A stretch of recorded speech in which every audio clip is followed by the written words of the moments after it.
Eto na po kasi uso ngayon, Nay, eh. Puro kayo sabay sa uso. Akala nyo maganda? Mukha lang kayo nakakatawa. Lu, basher talaga tong si Nanay.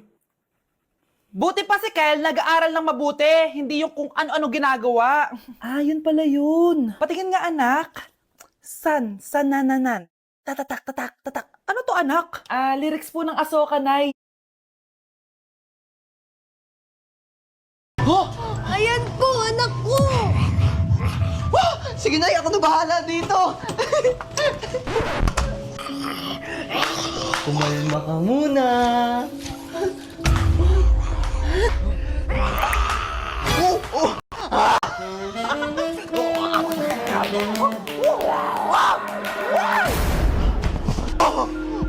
Nay, okay na yung anak mo. Thank you po. Salamat po! Ayop ka! Bimbang lang pala gusto mo! Love, pengi. Umuha ka. Ano pa naman kasi yan? Kinikis! Super Seat Fest with Cebu Pacific. Book your seats. Super Seat Fest. Book now with Cebu Pacific. Let's buy everyone.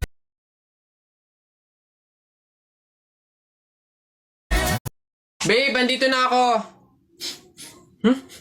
Amoy kandila. Hala, babe! Bakit? Amoy kandila eh. Di ba pamahiin yun? Pag daw amoy kandila, meron daw masamang kaluluwa na nagpaparamdam. Paano na? Ay. Mansari kasi natin ngayon, babe. Kaya may pakandila. Ginawa mong horror yung special day natin. Di mo pa ako binabati eh. Puro ka kasi pamahiin. Happy Mansari! Pabili po! Pabili!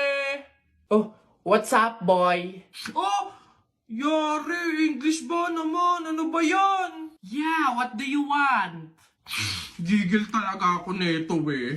Do you have solution that mix evenly with organic compound substances and had undergone fermentation and instilled in a solid state of matter in a homogeneous mixture? Ano yan? Di mo pala alam eh. The Red Horse. Bonak. Ganon. Nintik na bata to. Hello, Beb. Hi, Beb. Ano yan? Baka may extra ka dyan. Pangbayad ko lang sana sa school.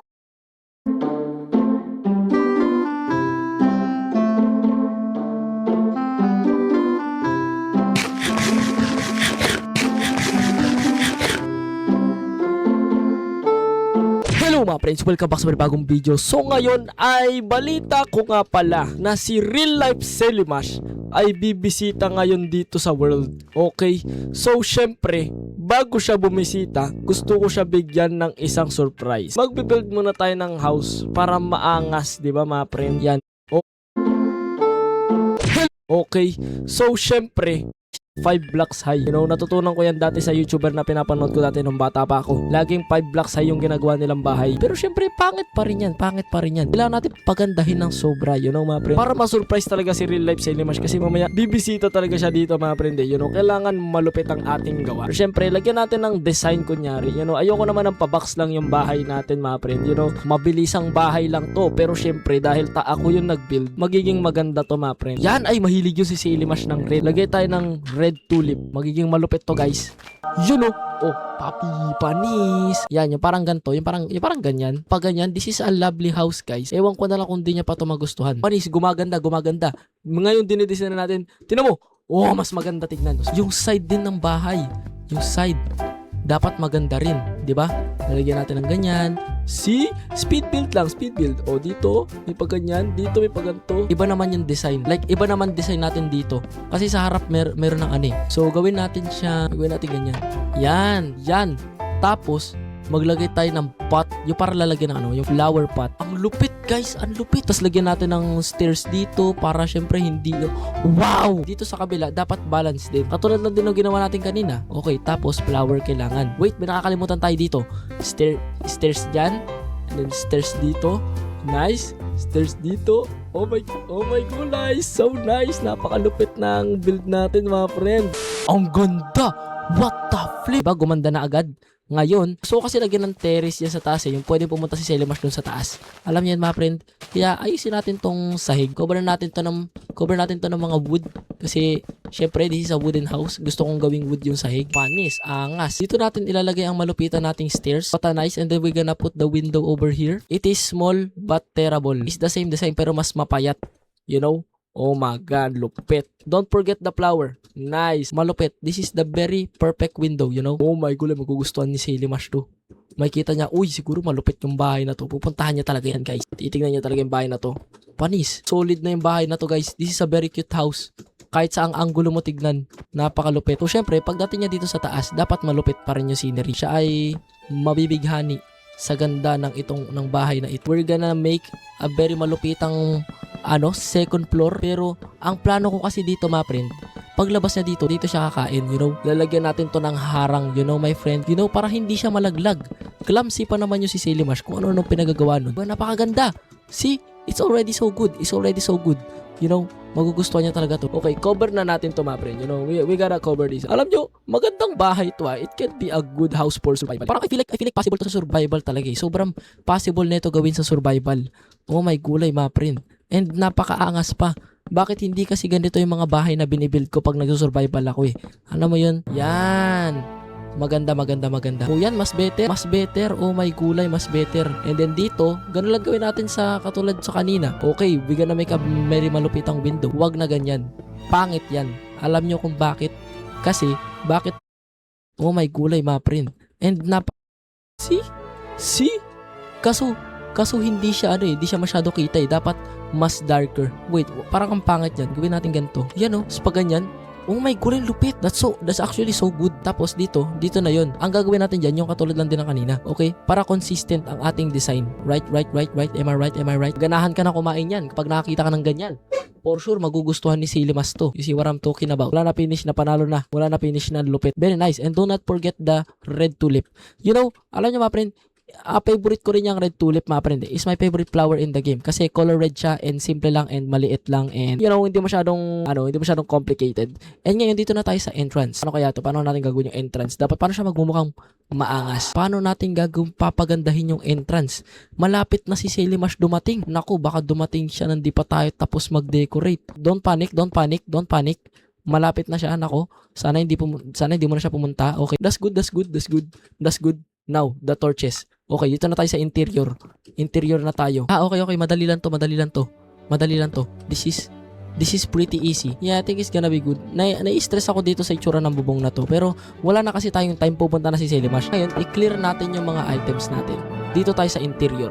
Okay, ang gagawin natin dito, syempre, we're gonna use a lantern for the lights, you know. Okay, so syempre, kailangan din natin ng carpets. Yeah, and also a white carpet. Ito lang, red carpet here, and then a bit of black carpet here, a little bit of white carpet, you know, para magustuhan niya. Syempre, medyo mukhang empty siya, di ba? Mukhang empty. Maglalagay tayo ng mga barrels.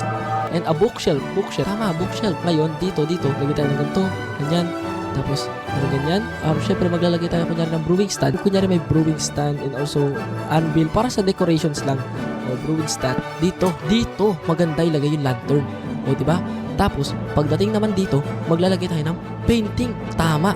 May painting tayo pwede ilagay dito. Yan, okay. Lalagyan. Okay, pwede na. Okay, pwede na. Ayan, pagkain. Para ganahan siyang kumain, guys. You know, mga magagandang food. Ayan, diba? Diba? That's so nice. That's actually so good. Iayusin natin yan. Put this here, and then bam, and then, oras na para sa ladder. Boom! Panis. Napakaangas. Lagyan ko kaya ng trapdoor. You know, I think we should put a trapdoor here. Yes. Oh my gulay. Wait lang. Parang mas maganda dito ko silagay. Bang! Bam! Boom! Panis. This is peak interior, bro. Ang unspoken rule sa Minecraft, dapat magkatabi ang furnace tapos crafting table. Dito natin ilalagay yung food ni Selimash. Yan. Ito yung dito natin ilalagay yung food niya. Food for Selimash. Tapos, dito siya kakain. Okay, di ba? Ang ganda ng pagkainan niya dito. Tapos, syempre, dapat meron siyang sandalan. Di ba? Meron dapat siyang sandalan, boy. Yan, may sandalan siya. Ay, hindi. Parang masyado matingkad yung kulay niyan. Dapat white white. Yan. Gaganahan ka talagang kumain dyan pag white yung lamesa mo. Alright, so nice. Oras na para bigyan si Silimash ng mga food na itatry niya. This is the cake. Bigyan natin siya ng cake. Next, gusto ko itry niya is yung mushroom stew. Cooked chicken. Yan, cooked chicken ng Minecraft. Alam ko na, ito. Ito, chorus fruit. Chorus fruit, kailangan natin patry sa kanya. Uy, mahilig siya sa milk. Bigyan natin ng milk. Pagkatapos niyang kumain, kailangan niya ng water bottle. Okay, water bottle. And also, last but not the least, bigyan natin siya ng potion of invisibility. It will only last for 3 minutes. So, magiging invisible siya for 3 minutes. Oh my gulay, I like that. I like that so much. Okay, ngayon may pagkain na siya. Oras na para umalis. Nanalalalala. Bahala na si Selimas dyan. Hey.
Belly mash.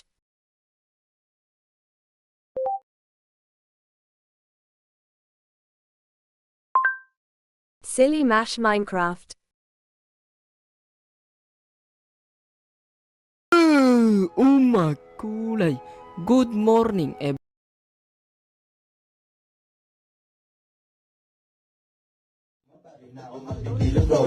Pinabiro mga gwapong binabilo Badating malamig to kahit check mo sa resibo Okay, get low Tapos tutok mga mata mo sa'kin madilit Ang dating ko pa sinasabi from the get-go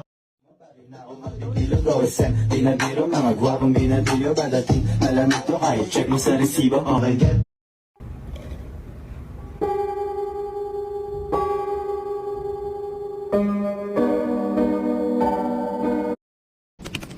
Hello guys, oh my, what is that? Wow, there's so many chickens, my friend. Oh my god, why is there so many chickens here? Oh, hi Crust. Are you a dragon egg? Because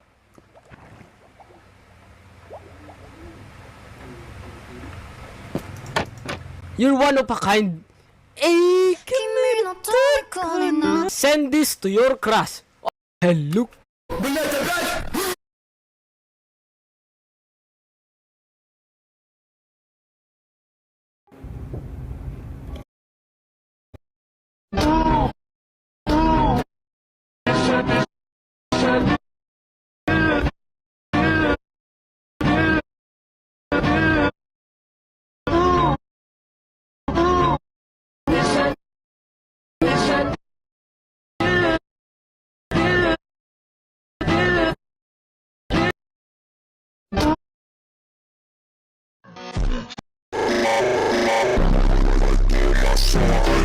Toma rajada, toma rajada. God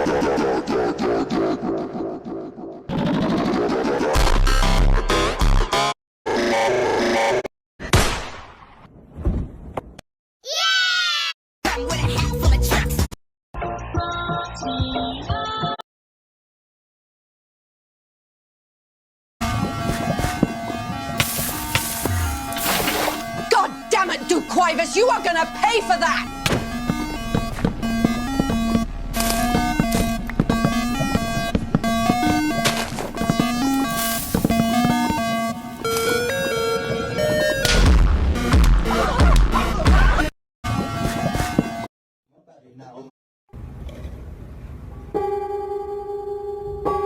Hello guys!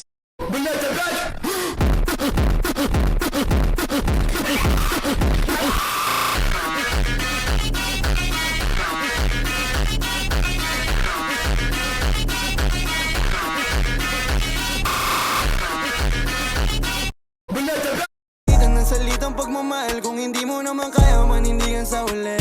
Kasi takot ang hindi ako makauwi.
Ano ayusin ang Roblox Pagabigong Play?